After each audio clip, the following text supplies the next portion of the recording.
5,000ದಿಂದ ಕಡಿಮೆ ಜನ ಅದಾರ ಅದರಲ್ಲಿ ಭಾಳ ಇಲ್ಲ. ಅಲ್ಲಿ ಕಾಡಿನೆಲ್ಲೋ ಎಲ್ಲೂ ಇರ್ತಾರೆ ಪಾಪ ಅವರಿಂದವರು 5,000ಗಿಂತಲೂ ಏನೋ ಕಡಿಮೆ ಜನ ಅದಾರ. ಅಂಥವು 70 ಜಾತಿಗಳಿದ್ದಾವೆ ಅಂತ ಹೇಳ್ತಾ ಇದ್ದಾರೆ. ಇದರಲ್ಲಿ ಹೆಚ್ಚು ಭಾಗಿ ಇರೋರು ಯಾರಪ್ಪ ಅಂದ್ರೆ ಪರಿಶಿಷ್ಟ ಜಾತಿಯಲ್ಲಿದ್ದಂತಹ ಜನ, ಅದರಲ್ಲೂ ಪರಿಶಿಷ್ಟ ಕುಟುಂಬಗಳ ಸಮೀಕ್ಷೆ ಮತ್ತು ಸರ್ಕಾರದ ವಿವಿಧ ಇಲಾಖೆ ನಿಗಮ ಮಂಡಳಿಗಳ ಸಂಘದ ದತ್ತಾಂಶದ ಮೇಲೆ ಇದನ್ನು ಜಾರಿಗೆ ತಂದಿದ್ದೀವಿ ನಾವು ಅಂತ ಹೇಳ್ತಾ ಇದ್ದಾರೆ. ಅದರಾಗ ಮುಖ್ಯವಾಗಿ 70 ಜಾತಿಗಳು 5,000 ಜನರಿಗಿಂತ ಕಡಿಮೆ ಅದರ ಉಳಿದ ಹೆಚ್ಚಿದಾವ. ಅದ್ರ ಪ್ರಕಾರ ಅವ್ರಿಗೆ ಮಾಡಿದ್ದೀವಿ ಅನ್ನುವಂಥ ಕ್ಲಿಯರೆನ್ಸ್ ಕೊಟ್ಬಿಟ್ಟಿದ್ದಾರೆ.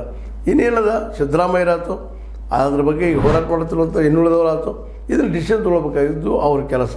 ಏನಾದರೂ ತೊಗೊಳ್ಬೋದು, ಕೆಲಸವನ್ನು ಅವರು ಒಪ್ಪಬಹುದು, ಇಲ್ಲ ತಿರಸ್ಕಾರ ಮಾಡಲೂಬಹುದು. ಏನು ಮಾಡ್ತಾರೋ ಗೊತ್ತಿಲ್ಲ. ಬಟ್ ಆದ್ರೆ ಇದ್ರ ಸಲುವಾಗಿ ಅಂತ ಇವತ್ತು ಇಡೀ ದಲಿತ ಸಮುದಾಯದಲ್ಲಿ ಏನಪ್ಪ ಅಂತ ಹೇಳಿ ಚರ್ಚೆ ನಡೀತಾ ಇದೆ. ಇನ್ನು ಅವರಿಗೆ ಇದ್ದಷ್ಟು ಅವ್ರ ರಿಸರ್ವೇಷನ್ ಸಿಗ್ತದೆ, ನಮ್ದು ಹೆಂಗೆ ಅನ್ನೋಂಥ ಪರಿಸ್ಥಿತಿ ಅದರಲ್ಲೇ ಮೇಲುಜಾತಿ ಹೊರತು ಇರ್ಬೋದು ನಡೆದದು.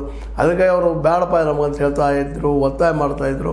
ಆದರೆ ಈ ಸಲ ಮಾತ್ರ ಒತ್ತಾಯ ಮಾಡೋದಕ್ಕಾಗಲಿ ಮಧ್ಯದಕ್ಕಾಗಲಿ ಅವಕಾಶ ಇಲ್ಲ ಅನ್ನೋ ಮಾತನ್ನು ನಾವು ಗಮನಿಸಬೇಕಾಗಿದೆ. ಯಾಕಂದರೆ ಇದು ಒಪ್ಕೊಳ್ಳಬೇಕು, ಎಲ್ಲರಿಗೂ ನ್ಯಾಯ ಸಿಗಬೇಕಾಗಿದಂತೆ. ಇದು ಕಾನ್ಸಿರಾಮರ ಕಾನ್ಸೆಪ್ಟು. ಯಾರು ಎಷ್ಟು ಪರ್ಸೆಂಟ್ ಅದಾರೆ ಅವ್ರಿಗೆ ಹೋಗಿ ಮುಟ್ಲಿ ಅಂತೇಳಿ. ಇದು ಎಲ್ಲರ ಪರ್ಸೆಂಟೇಜು ಇದು ಎಲ್ಲರಿಗೂ ಬೇಕಾದಂಥ ವಿಷಯನೂ ಆಗ್ಬೋದು ಮುಂದಿನ ದಿನದಲ್ಲೇ.